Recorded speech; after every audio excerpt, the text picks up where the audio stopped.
Oke, diulangi ya. Kita diminta untuk membuat sebuah apa namanya pemodelan sistem, yaitu dalam bentuk diagram use case, ya. Nah, tapi sebelumnya kita harus bisa menjelaskan sistem tersebut, gitu. Nah, makanya kita harus paham mulai dari mendeskripsikan sistem ini, ya. Ini ada contoh studi kasus ya, pembuatan sistem perpustakaan di sekolah X misalkan. Nah, silakan nanti teman-teman dibaca ya. Ini saya tidak akan baca sampai selesai ya karena panjang. Intinya kalian baca dulu ya. Nah, nanti diharapkan setelah membaca kalian bisa paham gitu ya ketika nanti membuat sebuah deskripsi sistem di sistem yang lain tentunya. Ya, jadi pertama bikin dulu deskripsi sistem. Nah, berikutnya setelah membuat deskripsi sistem, ya kalian tentukan subjek dan aktornya. Nah, subjek itu adalah nama dari sistemnya. Misalkan karena di sini contohnya sistem informasi perpustakaan, maka nama subjeknya adalah sistem informasi perpustakaan. Gitu. Ya.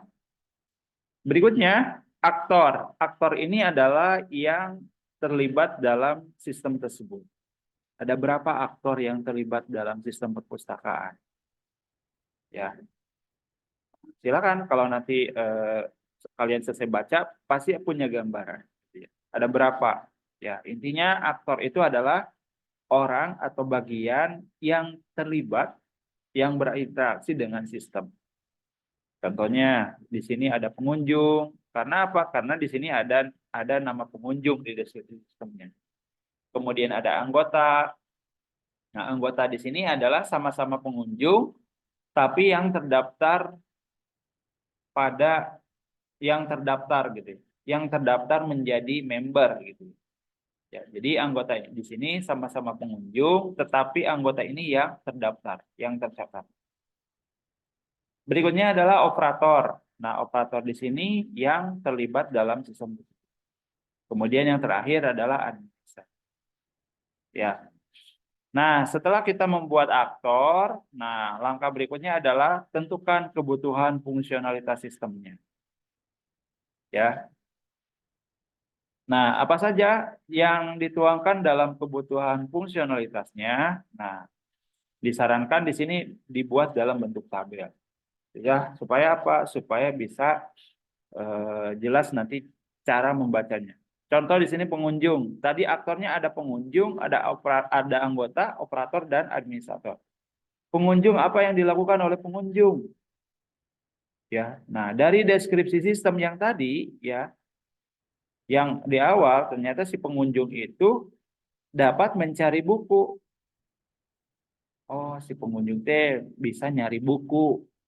Nah, berarti nanti nama use case-nya adalah cari buku. Ya.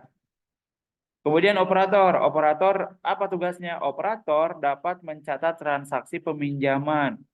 Oh, yang nyata transaksi peminjaman itu si operator gitu. Berdasarkan deskripsi sistem.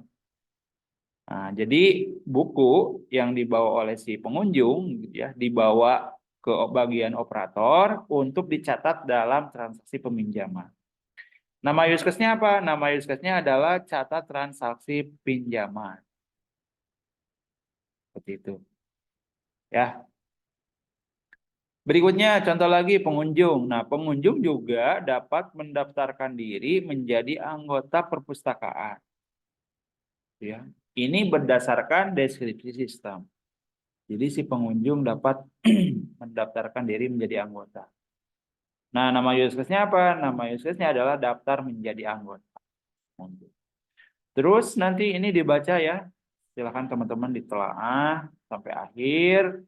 Nah, setelah kita membuat tabel fungsionalitas sistem pada use case ini, maka tahapan berikutnya adalah kita membuat diagramnya.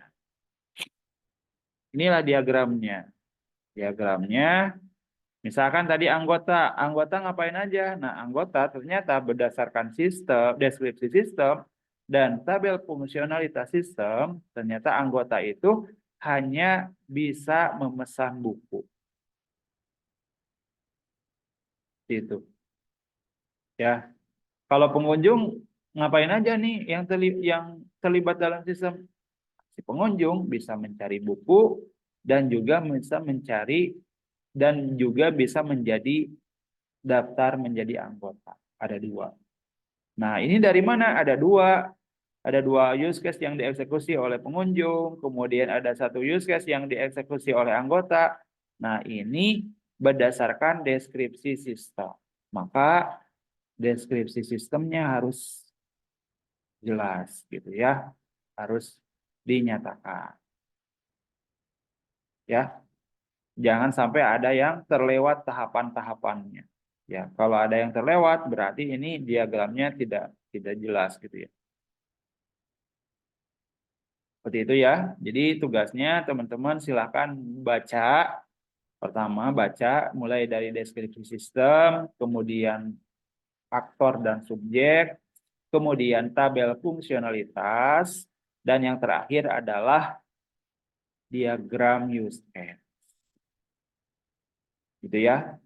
Nah, nanti kalian itu harus bisa membuat deskripsi sistem, menentukan aktor, kemudian menentukan tabel fungsionalitas sistem, kemudian yang terakhir adalah bisa membuat diagram use case. Nah, supaya kita paham cara membuatnya, nah saya sudah sediakan dalam dokumen ini, studi kasus ini. Silakan kalian tinggal baca. Gitu ya, tinggal baca, ditelaah, dan silakan nanti dipelajari secara mandiri. Seperti itu ya. Nah, sampai sini ya, ini udah benar gitu ya. Nah, tahapan berikutnya ada hubungan generalisasi. Nah, silakan apa namanya hubungan generalisasi ini dituangkan dalam bentuk use case dan aktor. Gitu ya.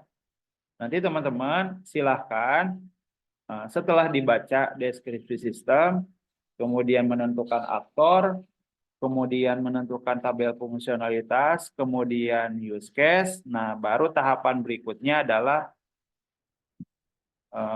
menentukan generalisasi. Nah, generalisasi ini bisa diterapkan dalam bentuk aktor, ya, pada sisi aktor dan pada sisi administrator. Itu ya. Contohnya satu. Tadi di awal, pada saat menentukan aktor antara pengunjung dan anggota, anggota ini adalah sama-sama pengunjung. Benar gak? Si anggota ini sama-sama pengunjung ya, meskipun anggota tapi sama-sama pengunjung. Nah, berarti gimana generalisasinya?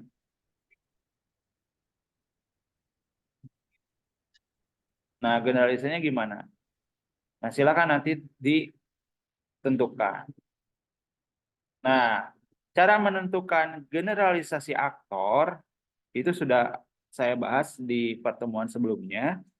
Juga sudah dibahas dalam bentuk video. Jadi teman-teman silakan apa namanya bikin sendiri gitu ya generalisasi aktornya seperti apa. Ya. Nah, itu sudah dibahas dalam video sebelumnya. Nanti teman-teman silakan simak ada judulnya generalisasi. Baca. Bagaimana cara membuat generalisasi pada aktor. Kemudian berikutnya setelah generalisasi pada aktor juga bisa digeneralisasi pada use case-nya. Ya. Nah, use case ini bisa digeneralisasi juga. Contohnya misalkan apa? Nah, catat transaksi di sini nih. Ini pencatatan transaksi. Kemudian ini juga sama pencatatan transaksi.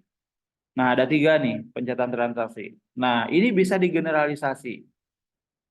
Ya, ini bisa digeneralisasi. Karena administrator dan operator di sini sama-sama mengakses catat transaksi, baik catat transaksi kembalian, baik catat transaksi pinjaman, dan transaksi pemesanan, ya, maka ini bisa digeneralisasi.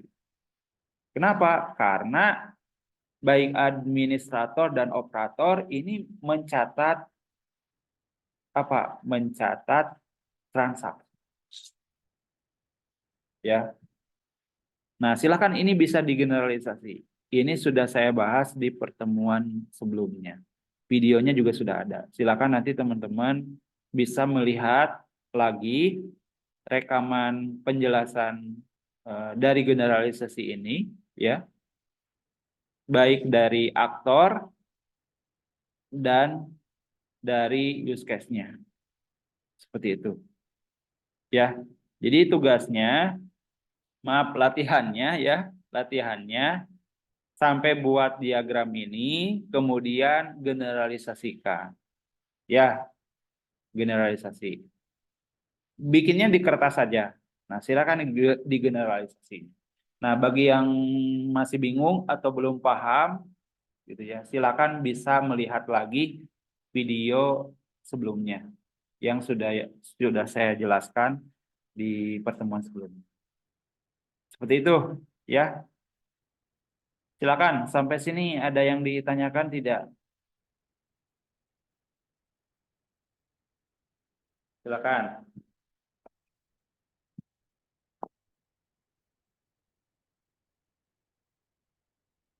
Sudah paham?